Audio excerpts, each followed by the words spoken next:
जय हिंद। कल हम लोग यहाँ पर स्टडी कर रहे थे काई स्क्वायर टेस्ट की। तो ब्रीफली मैंने आपको बताया था और 1-2 मिनट में रिवाइज करते हुए कि काई स्क्वायर टेस्ट एक इम्पॉर्टेंट स्टैटिस्टिकल टूल है for research work in biological sciences. और when we do field experiments as a student of botany, you can do some experiments on the crops in the field, like plant breeding experiments and genetics experiments related to Mendel's laws. तो मैंने basically आपको बताया था कि chi square test एक important tool है और इसको हम फॉर्मूला बेस्ड कैलकुलेशन करते हैं। काई स्क्वायर को हम लोग कर्सिव एक्स स्क्वायर से लिखते हैं और इसका जनरल फॉर्मूला होता है sigma O minus E whole square divided by E, where O is observe value and E is expected value. Observe value जो हम अपने एक्सपेरिमेंट से प्राप्त करते हैं और एक्सपेक्टेड वैल्यू हम लोग कैलकुलेट करते हैं, है ना। कैलकुलेट करते हैं, जो दी गई वैल्यूज होती हैं उनके बेस पर इनको कैलकुलेट किया जाता है अकॉर्डिंग टू ऑब्जर्व वैल्यूज। अभी हम लोग एक्सपेरिमेंट देखेंगे, न्यूमेरिकल चेक करेंगे और कैलकुलेट करेंगे। तो आप लोग कॉपी पेंसिल लेकर के तैयार हैं। अगर हमारा जो डिग्री ऑफ फ्रीडम मैंने आपको बताया था कि नंबर ऑफ ऑब्जर्वेशंस -1 करते हैं, अगर डिग्री ऑफ फ्रीडम काफी लो है या डाटा लेस देन 30 है, तब उस समय हम लोग ऑब्जर्व वैल्यू -1 करके डिग्री ऑफ फ्रीडम लेते हैं। और अगर डिग्री ऑफ फ्रीडम केवल 1 आती है, तब हम डीएफ, जिसको डिनोट करते हैं DF इक्वल टू 1, उस केस में हम लोग एक स्पेसिफिक करेक्शन अप्लाई करते हैं which was given by Yates, इसको येट्स करेक्शन कहते हैं। अपने फॉर्मूला में से 1/2 और 0.5 को माइनस करते हैं O माइनस E की वैल्यू में से, तो फॉर्मूला थोड़ा सा चेंज हो जाता है। डिग्री फ्रीडम 1 के लिए chi square equal to sigma O minus E bracket -12 big bracket square, यानी अब हम O माइनस E -12 करके तब इसका स्क्वायर करेंगे, देन डिवाइडेड बाय E करेंगे। तो this formula is slightly changed in case of degree of freedom 1। और मैंने आपको बताया था कि 3 तरह के ये टेस्ट हैं, 3 types of chi square test. First test है chi square test for goodness of fit, जो हम ग्रेजुएशन लेवल पे पढ़ेंगे, अभी मैं आपको समझाऊंगी इसे। सेकेंड टेस्ट है कंटीजेंसी काई स्क्वायर टेस्ट और थर्ड टेस्ट है होमोजेनिटी काई स्क्वायर टेस्ट। तीनों में थोड़ा सा वेरिएशन है। गुडनेस ऑफ फिट हम लोग जो ऑब्जर्व्ड और एक्सपेक्टेड फ्रीक्वेंसीज है उनको बराबर करने के लिए यूज करते हैं। कंटीजेंसी काई स्क्वायर टेस्ट हम ये जानने के लिए कि जो एट्रीब्यूट्स हम ले रहे हैं उनमें कितनी स्वतंत्रता है, यानी इंडिपेंडेंस है। वो कैरेक्टर्स जो हम चूज करते हैं एट्रीब्यूट्स, वो इंडिपेंडेंट टू ईच अदर है या नहीं है, तो हम कंटीजेंसी काई स्क्वायर टेस्ट करते हैं। और होमोजेनिटी टेस्ट इसलिए करते हैं, एक बड़ी पॉपुलेशन में से अगर कुछ सैंपल कलेक्ट किए जाएं, या यूं कहें कि हमने बहुत सारे सैंपल कलेक्ट किए, तो उनको प्रूव करें कि वो होमोजीनस हैं। अगर होमोजीनस है तो वो एक ही पॉपुलेशन में से लिए गए सैंपल्स हैं। मान लीजिए 3000 पौधे हैं, 3000 पौधों में से आपने 100 के 3 सैंपल लिए।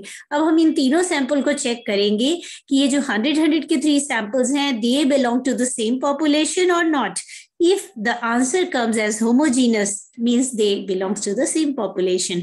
If it gives non-similar answers or heterogeneous answers, means they are not selected from the same population. The samples are heterogeneous. Okay. Then go further for the detail of the chi square test for goodness of fit. तो मैंने आपको basically समझा दिया था कि chi square test goodness of fit का मतलब यहाँ क्या है कि ऑब्जर्व वैल्यू एक्सपेक्टेड वैल्यू के बराबर है, यानी O इक्वल्स टू E। तो हमारा हाइपोथेसिस क्या सेट होता है, जिसको हम नल हाइपोथेसिस कहते हैं। जब भी हम टेस्ट ऑफ सिग्निफिकेंस करते हैं तो नल हाइपोथेसिस पहला स्टेप होता है, इसको सेट करना चाहिए। उसके बाद हम उसको रिजेक्ट करने तक calculate करेंगे। That may not be rejected, that may be accepted. If our values comes under the critical value of chi square, we check from the table. मैं आपको टेबल से भी बताऊंगी कि हम कैसे चेक करते हैं। तो इसमें आगे बढ़ते हैं, ये आप लोगों ने कल पढ़ लिया था। अब हम आते हैं कि इसकी स्टेप क्या है। हम लोग गुडनेस ऑफ फिट के लिए what steps we have to follow, यहाँ से हम लोग शुरू करते हैं। Steps to be followed to test the goodness of fit. You are now ready to perform statistical analysis for your results. जो भी हमने डाटा कलेक्ट किया है एक्सपेरिमेंट से, अब हम उसके लिए रेडी हैं. यानी जो हमने ऊपर जान लिया कि ये काई स्क्वायर टेस्ट कहाँ अप्लाई होता है.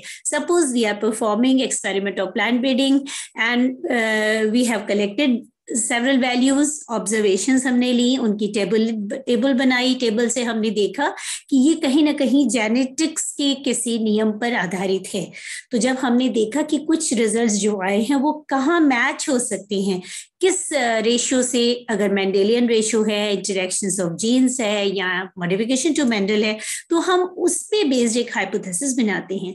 और चूंकि हम एज ए स्टूडेंट इसको काम कर रहे हैं, तो हो सकता है जो क्वेश्चन आपको दिया जाए उसमें आपको कुछ लैंग्वेज ऐसी लिखी हो जिससे हाइपोथेसिस निकलती हो. ओके, नाउ अब हमें क्या करना है. तो पहला काम हो गया कि जब हमें ये पता लग गया तो हमें चूज करनी है नल हाइपोथेसिस. तो हम अपनी नल हाइपोथेसिस को बनाएंगे और उसको रिजेक्ट करने तक इस पूरी कैलकुलेशन को करेंगे. Now you opt for a critical value probability of 0.05 और 5%. जो हम पी लेवल लेते हैं उसको हम 5% लेते हैं. तो हमने कहा कि प्रोबेबिलिटी लेवल 5%, यानी अब हमारी वैल्यूज अगर इस लेवल पे टेस्ट ऑफ सिग्निफिकेंस और इस प्रोबेबिलिटी लेवल से चेक करने पर अपनी टेबल पर कम आती हैं, तो हम बताएंगे कि हमारी नल हाइपोथेसिस एक्सेप्ट हुई है ना. और अगर ज्यादा आती है तो दैट में बी रिजेक्टेड. ठीक है, तो we choose the probability at 0.05 that the deviation between the observed and expected value is due to chance. हम ये बताएंगे कि ये अगर ज्यादा हुआ डेविएशन तो that may be due to chance or that may be really different. So this means that if the probability is less than 0.05 then the deviation is significant and not due to chance. So हम कहेंगे कि वो less than है तो significant है और that is not due to chance, and you will reject your null hypothesis if it is greater.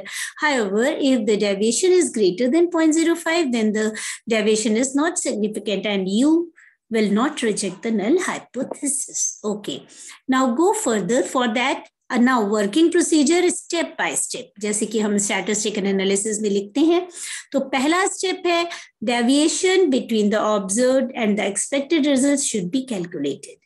अब हम क्या करते हैं, जो observed हमारे अपने एक्सपेरिमेंट से आई या हमें दी गई हैं न्यूमेरिकल में, उनसे हम एक्सपेक्टेड वैल्यूज को कैलकुलेट कर लेते हैं. Now second step is comparing the minimum deviation. The null hypothesis should be selected for chi-square test. Then third step, chi-square value should be determined. अब हम अपनी टेबल फॉर्मेट करके chi-square value को determine कर लेंगे.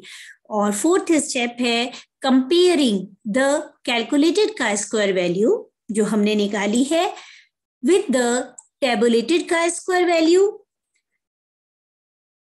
and conclusion is drawn. अब हम इसके बेस पे conclusion निकालेंगे, जहां statistical analysis में इसको inference कहा जाता है, drawing the conclusion. तो हमारी केवल simple 4-step process है. सबसे important है hypothesis set करना, expected value calculate करना और go for chi-square calculation. Okay, now you are ready for the numerical. ये देखिए यहाँ मैंने लिखा जरूर है न्यूमेरिकल 15, लेकिन आपकी कॉपी में मीन मीडियन मोड के बाद स्टैंडर्ड डेविएशन के न्यूमेरिकल्स आ जाएंगे और उसके बाद जो नंबर यहाँ आएगा वो नंबर आप लिखेंगे अपनी कॉपी में एज ए सैम्पल क्वेश्चन. तो ये क्वेश्चन एग्जाम्पल जो इसका 1 ले रहे हैं वो आपके न्यूमेरिकल आपकी प्रैक्टिकल कॉपी के हिसाब से होगा. Okay, so don't go for 15. जो भी नंबर आपका सेट हो रहा है ग्रेजुएशन के हिसाब से वो आप लेंगे. Okay, your question is, following are the observations on height of pea plants with the contrast character is recorded. Test the goodness of fit and comment or draw the conclusion. तो आपको जो observations दी गई हैं height of P plants पे हैं. इसका मतलब हम लोग मेंडल के नियम को फॉलो कर रहे हैं यहाँ पर. तो इसमें आपको ऑब्जर्वेशंस क्या दी गई हैं, पहले tall plants 428, then dwarf plants 152,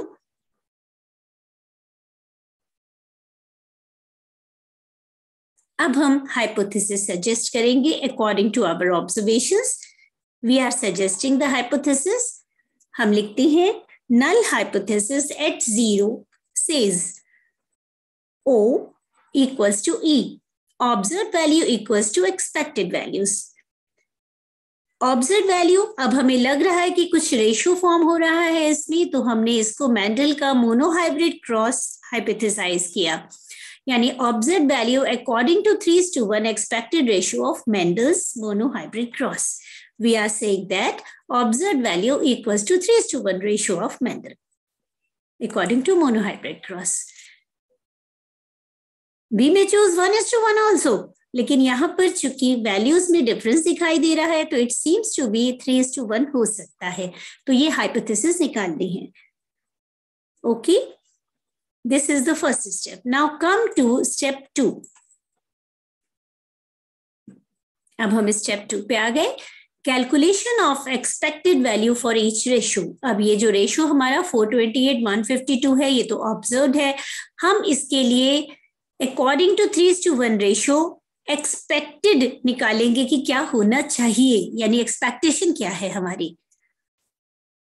हम क्या करेंगे, इन दोनों को प्लस कर देंगे. 428 प्लस 152 यानी टोटल नंबर ऑफ ऑब्जर्वेशंस आपकी हो जाएंगी. इनको ऐड करके 580. अब रेशियो आपका है 3:1. 3:1 क्या कहता है, 3/4, मतलब जो 4 होनी चाहिए पॉसिबिलिटीज और प्रोबेबिलिटीज, उसमें से 3/4 टॉल और 1/4 ड्वार्फ होना चाहिए. तो अब हमारी एक्सपेक्टेशन, हम इस टोटल से इनको मल्टीप्लाई करके निकाल लेंगे. Expected tall plants equal to 3/4 into 580. जो टोटल आया है उसका 3/4 टॉल होना चाहिए, 3:1 है, तो ये हो गया 435. तो ये एक्सपेक्टेड हो गया हमारा 435 और ऑब्जर्व्ड है 428. अब हम एक्सपेक्टेड ड्वार्फ प्लान्स की ई निकाल लेंगे. ई वैल्यू 1/4 इंटू 580, ये हमने 1/4 इंटू 580 किया. देन हमारी जो एक्सपेक्टेड फ्रीक्वेंसी आई वो हो गई 145 इंस्टेड ऑफ 152. तो एक्सपेक्टेड हो गया, ये है ऑब्जर्व 428:152 और एक्सपेक्टेड हो गया 435:145.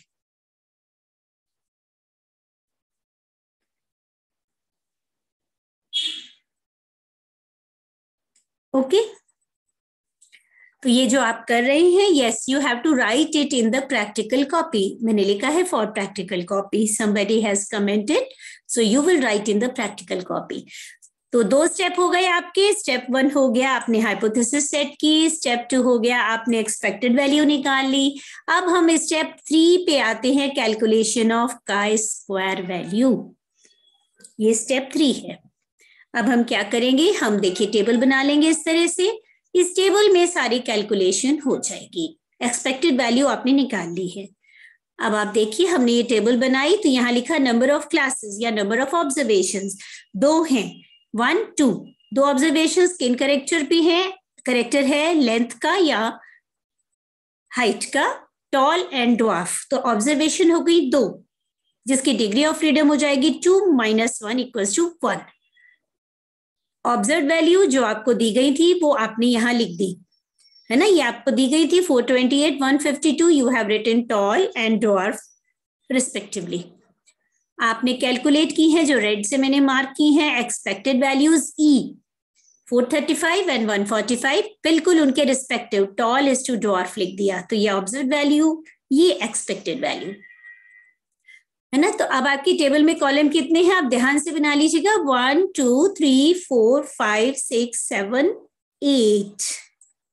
8 कॉलम्स हैं आपके, राइट है ना. 8 कॉलम्स वाली टेबल है ये. और चूंकि 2 ही है, इसमें हमने एक एट्रीब्यूट के 2 ही ऑब्जर्वेशंस लिए हैं, तो ये केवल इतने ही कॉलम में और इतनी रोज में कंप्लीट हो जाएगी.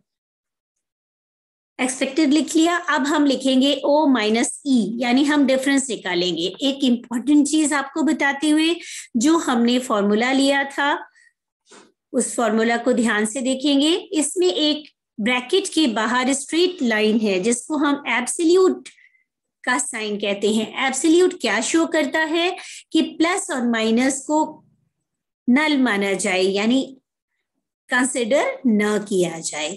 तो देखिए यहाँ पे भी उसी तरह से ये देखिए यहाँ दोनों तरफ क्या लगाया है, स्ट्रेट साइन, जो कि एब्सोल्यूट शो करता है। देखिए इसके बाहर की तरफ दो स्ट्रेट साइन है, तो माइनस और प्लस कंसिडर नहीं करेंगे। इसको हम डिफरेंस होता है, डेविएशन निकाल रहे हैं, difference between observed and expected. यानी ओ बड़ा है तो ओ में से ई माइनस, और ई बड़ा है तो ई में से ओ माइनस। ओके, तो यहाँ पर हमने इनका डिफरेंस निकाल लिया, और यहाँ पर इत्तेफाक से दोनों की वैल्यू 7 के डिफरेंस पे आ रही है ना। 435 माइनस 428 और 152 माइनस 145। अब क्या करेंगे, चूंकि इसकी DF 1 है, इसमें से हम हाफ घटाएंगे, यानी 0.5 माइनस करेंगे। तो 7 माइनस 0.5, 7 माइनस 0.5, आपकी वैल्यू आ गई 6.5। अब हम इसका स्क्वायर बनाएंगे, है ना। ये जो वैल्यू आई है 6.5 एंड 6.5 का स्क्वायर ले लिया, so this becomes 42.25 each, 42.25 each. अब इसको डिवाइड करेंगे एक्सपेक्टेड वैल्यू से, रिस्पेक्टिव वैल्यू से, एज 42.25 डिवाइडेड बाय 435, तो आपकी वैल्यू आ जाएगी 0.097। आप चाहें तो बाद में कैलकुलेटर से इसको करिएगा या आप डिवाइड करके करिएगा calculation. Then 42.25 divided by 145 expected value, this comes as a 0.278. तो chi-square for individual, tall and dwarf we have calculated. अब इसका सिग्मा बना लेंगे, यानी प्लस कर देंगे, तो आ जाएगा chi-square वैल्यू टोटल, यानी फॉर्मूला से ही हो रहा है लेकिन टेबल में फॉर्मूला का यूज कर रहे हैं हम लोग। तो दिस कम्स एज 0.375। ये आपका आंसर आ गया। It is very simple in calculation, so nothing is difficult in this.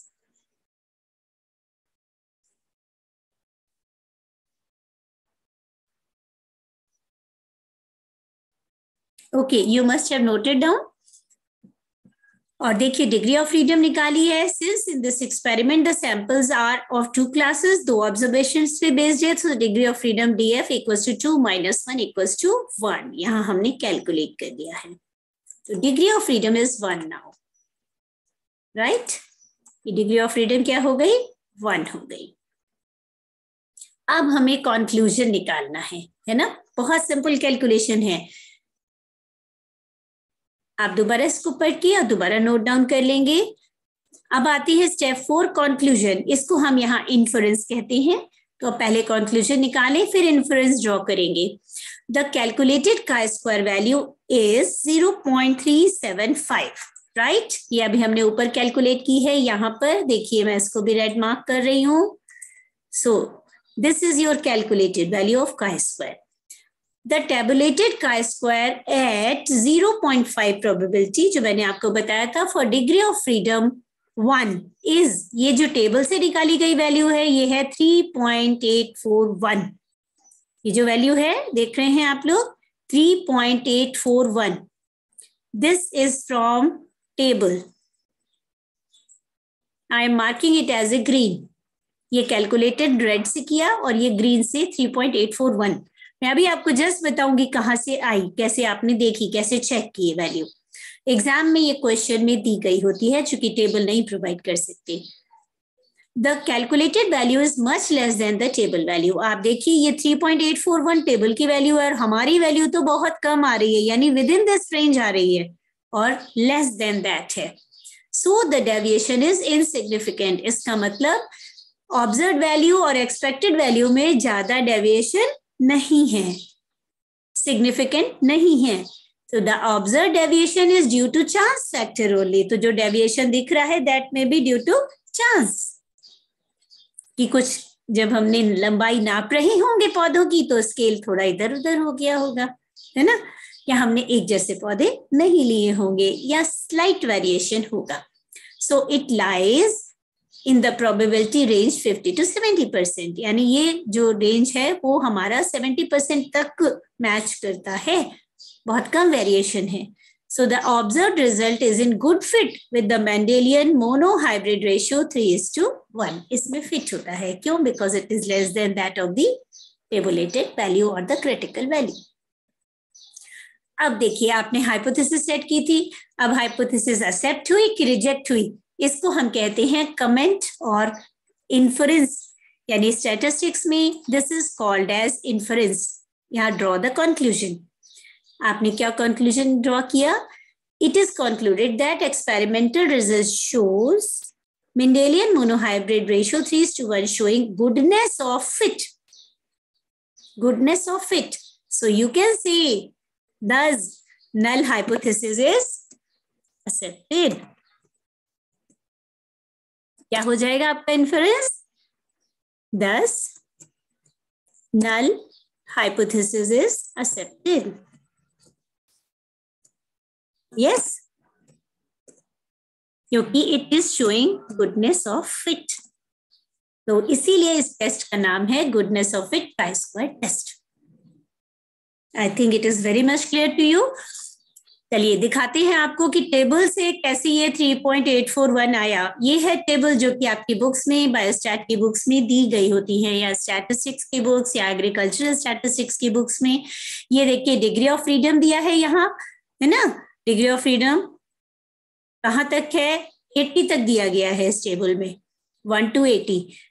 और हमारे केस में क्या है? डिग्री ऑफ फ्रीडम 1 है. तो हम 1 वाले चूज करेंगे और हमें किस प्रोबेबिलिटी पे लेना है? 0.05. ये है 0.05 मीन्स 5%. तो ये हो गया आपका 0.5%, ये हो गया 1%, ये हो गया 2.5%, ये हो गया 5%. तो हम लोग जनरली 5% पे लेते हैं, जो कि ऑलमोस्ट मीडियोकर वैल्यू होती है. और यहाँ तक लिया जा सकता है ना, 100% तक. तो ये आगे बढ़ते जाएंगे. ये 5 है, ये 10 है, 90, 95, 97.5, 99 और 100%, या 99.5%. 100 तो नहीं होता, इसमें 99.5 तक प्रोबेबिलिटी ले सकते हैं. तो हमें लेनी है 5% पे. और 1 डिग्री ऑफ फ्रीडम से हम सीधे चलते जा रहे हैं. I think arrow is visible to you and we come to this point. यहाँ आ गए 3.841. You can see that my arrow is moving. ये यहाँ से ऑलरेडी आपके क्वेश्चन में दिया था मैंने, तो ये यहाँ से सिलेक्टेड है 3.841. So this is critical value of chi-square from table, और टेबुलेटेड वैल्यू ऑफ chi-square भी कह सकती है at degree of freedom 1 for 5% level of significance. तो यहां से हमने लिया था और कंपेयर कर लिया लास्ट में, है ना. स्टेप 5 में आपने कंक्लूजन ड्रॉ किया. तो मुझे लगता है ये क्वेश्चन आपको समझ में आ गया जो मैंने दिया था. टेबल आपने ड्रॉ की होगी और इसको आप प्रैक्टिकल कॉपी में, ये सैंपल क्वेश्चन है आपके लिए chi-square का. ये तो हमने 2 ऑब्जर्वेशन पे बेस था जहां डिग्री ऑफ फ्रीडम 1 था. एक और मैं आपको न्यूमेरिकल इसी में समझा रही हूं. दूसरा न्यूमेरिकल है, ये एग्जाम्पल 2 है. This will also go for your practical copy. I have marked here. ये आप प्रैक्टिकल कॉपी के लिए ले जाएंगे. नंबर वेरी कर सकता है according to your graduation classes. ये एग्जाम्पल 9:3:3:1 पे बेस्ड तैयार किया गया है. क्वेश्चन है, in an experiment on garden P, we count 4 different kinds of plants. हमने काउंट किए फील्ड में, वो प्लांट्स हमको जो मिले वो इस नंबर में थे. क्या नंबर है? Yellow cotyledon and inflated pod 555, yellow cotyledon and constricted और wrinkled pods 185, green cotyledon and inflated pod 195, green cotyledon and constricted pod 65. Total plants हमने 1000 काउंट किए थे. ये मैंने एग्जांपल बायोलॉजी डिस्कशन से लिया है, बस आपको समझाने के लिए. तो यहाँ पर हमारे ऑब्जर्वेशंस 4 टाइप की हैं, है ना, 4 काइंड्स ऑफ ऑब्जर्वेशंस. तो यहाँ डिग्री ऑफ फ्रीडम क्या हो जाएगा? 4 - 1, number of observation -1 equals to 3. Degree of freedom हो जाएगा 3. ओके. अब हमें क्या करना है? क्वेश्चन दिया है, test the goodness of fit for this data and comment और draw conclusion whether hypothesis is accepted or rejected. or it is showing goodness of fit. Now suggest the hypothesis. अब हम hypothesis suggest कर रहे हैं. Similarly, हमने ये देखा कि ये हो सकता है 9:3:3:1 हो, है ना, क्योंकि ये यहाँ पर ये सबसे ज्यादा और ये थोड़ा उससे कम और ये बिल्कुल कम है, तो ये might be possible 1:1:1:1 तो नहीं लग रहा. तो हमने अपनी हाइपोथेसिस 9:3:3:1 पे बेस तैयार की. Null hypothesis, null says O equals to E, that is observed value according to 9:3:3:1 expected ratio of Mendel dihybrid cross. अब यहाँ पे हमने वो मोनोहाइब्रिड क्रॉस था, this is dihybrid cross. Okay, उसी तरह स्टेप 2 करेंगे. अगर मैं छोड़ दूं तो आप कर लेंगे? Will you be able to do? Okay, मैं समझाती हूं आपको. कैलकुलेशन करते हैं एक्सपेक्टेड वैल्यू की, उसी तरह से करेंगे कैलकुलेशन. कैसे करेंगे? जैसे हमने ऊपर की थी, चूंकि ये 9:3:3:1 है, हम लोग पहले इन सारी वैल्यूज का टोटल कर लेंगे. ऑब्जर्व वैल्यूज का दी भी गई है, क्या दिया गया है? 1000 दिया गया है. अब हम 1000 का 9/16 मल्टीप्लाई करके निकाल लेंगे. 1000 मल्टीप्लाइड 9/16, तो ये ऑब्जर्व वैल्यू आ जाएगी 562.5. अब हम करेंगे 1000 मल्टीप्लाइड 3/16, तो वैल्यू आ जाएगी 187.5. Then we will do 1000 multiply 3/16, same value will come 187.5. और लास्ट में हम करेंगे 1000 मल्टीप्लाइड 1/16, तो इट विल कम एज 62.5. हमने बिल्कुल वैसे ही करना है जैसे 3:1 के लिए 3/4 और 1/4 से मल्टीप्लाई किया था टोटल को. अब यहाँ टोटल हमें दिया है 1000 multiplied 9/16, 1000 multiplied 3/16, 1000 multiplied 3/16 and 1000 multiplied 1/16. तो हमारी एक्सपेक्टेड वैल्यूज आ गई, है ना. तो these are the expected values. ये ऑब्जर्व्ड है, ऊपर लिखा गया था, और ये एक्सपेक्टेड आ गई. अब हम क्या करेंगे? इसमें माइनस प्लस लिखा गया है, अगर हम माइनस प्लस लिखते हैं और बाद में इसका स्क्वायर बनाती है तो ये पॉजिटिव में कन्वर्ट हो जाएंगी. और अगर हम यहाँ पर एब्सोल्यूट का साइन लगाते हैं तो माइनस प्लस नहीं लिखेंगे. Now we will do O minus E. तो आपकी वैल्यूज आ गई -7.5, -2.5, +7.5, +2.5. ओके, इसका स्क्वायर कर लिया आपने. अब इसमें माइनस हमने हाफ नहीं किया. क्यों नहीं किया? क्योंकि इसमें डिग्री ऑफ फ्रीडम 1 से ज्यादा है. अभी मैंने आपको बताया था 4 - 1 = 3, तो डिग्री ऑफ फ्रीडम 1 से ज्यादा है, 3 है. तो हमें ये करेक्शन यूज नहीं करना, हम डायरेक्ट इसको स्क्वायर कर देंगे और फिर ई से डिवाइड कर देंगे.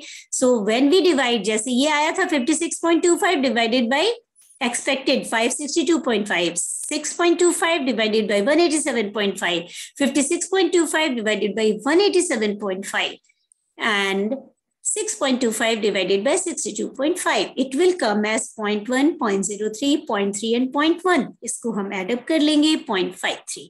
तो आपकी काई स्क्वायर वैल्यू आ गई 0.53. अब ये जानिए कि डिग्री ऑफ फ्रीडम 3 पे टेबल की का स्क्वायर वैल्यू क्या है ना. डिग्री ऑफ फ्रीडम क्या है? 4 - 1 = 3. तो डिग्री ऑफ फ्रीडम यहां पर है 3. इस केस में अगर हम टेबल से चेक करते हैं तो टेबुलेटेड वैल्यू और क्रिटिकल वैल्यू आती है 7.81 और हमारी कैलकुलेटेड वैल्यू है 0.53. It is much less than that of the tabulated value, much less than that of the tabulated value. तो ये up to 90 to 95% probability level देता है, यानी showing goodness of fit to the 9:3:3:1 ratio. यहाँ पर फिर हमारी नल हाइपोथेसिस एक्सेप्ट हुई. तो ये कंक्लूजन आपने ड्रॉ कर दिया. क्या कंक्लूजन ड्रॉ कर दिया? सो the deviation found in the experiment is insignificant. We can conclude that observation is in good fit to the Mendelian dihybrid ratio, or we can say null hypothesis is accepted, है ना. लिख देंगे null hypothesis is accepted, right? हो गया. This is inference to your question. तो ये आपका second question है जिसकी आपको न्यूमेरिकल वैल्यूज दी गई हैं. और अब यहाँ डिग्री ऑफ फ्रीडम 3 था, तो मैंने 2 एग्जाम्पल आपको दिए. एक डिग्री ऑफ फ्रीडम 1 का जहाँ येट्स करेक्शन यूज करते हैं, दूसरा डिग्री ऑफ फ्रीडम 3 का जहां पर हम येट्स करेक्शन को यूज नहीं करते. So this is all about goodness of fit chi-square test जो कि ग्रेजुएशन के कोर्स में है. इसके अलावा 2 टेस्ट और हैं जिनको अलग अलग समय यूज करते हैं. दूसरा मैंने आपको बताया था कंटीजेंसी, जो कि टेस्ट ऑफ इंडिपेंडेंस के लिए, एट्रीब्यूट्स के लिए, test of independence of attributes. और ये आपको जब आप पीजी में आएंगे तो पढ़ाऊंगी आपको. और होमोजेनिटी टेस्ट भी मैंने बताया कि एक ही पॉपुलेशन से सैंपल लिए गए हैं कि नहीं, उनमें होमोजीनस नेचर है कि नहीं, इसको टेस्ट करने के लिए. Now come to applications of chi-square test. पहला है टेस्टिंग गुडनेस ऑफ इट, जो आपने किया. दूसरा है to determine genetic ratio genes और genes involve for a particular trait from F2 generation और BC1 segregating data, है ना. Now third is used to check और estimate the linkage. हम उसके लिए भी chi-square test को use कर सकते हैं. Use in testing independence of classification as second test. Then use in testing heterogeneity or homogeneity of the data selected from the same or different populations. So this is all about chi-square test. मैंने कोशिश की है आपको simplify करके समझाने की, तो I think आपको समझ में आया होगा. So I'm having 5 minutes. If you want to ask anything, you have written something in the chat box. Yes, you have to write in the practical copy. Anuradha समझ में नहीं आ रहा, आप दोबारा इसको सुनिएगा और सुन के समझिएगा. शालू 7.81 वाली वैल्यू हमें टेबल से चेक करना होगा.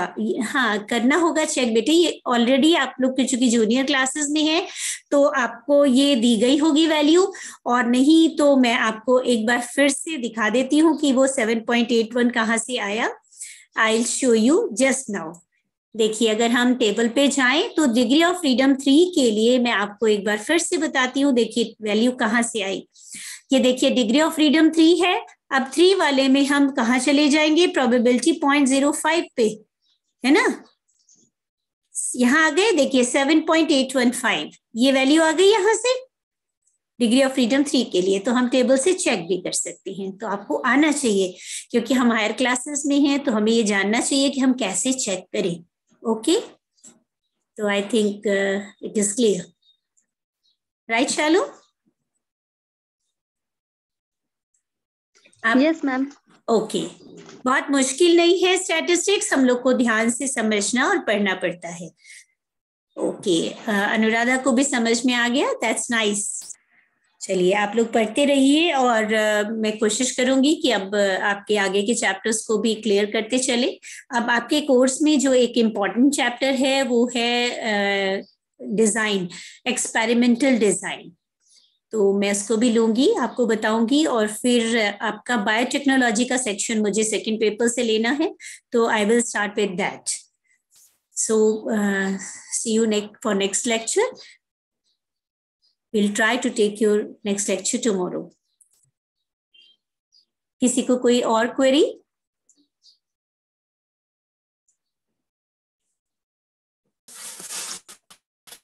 Yes, अनुराधा.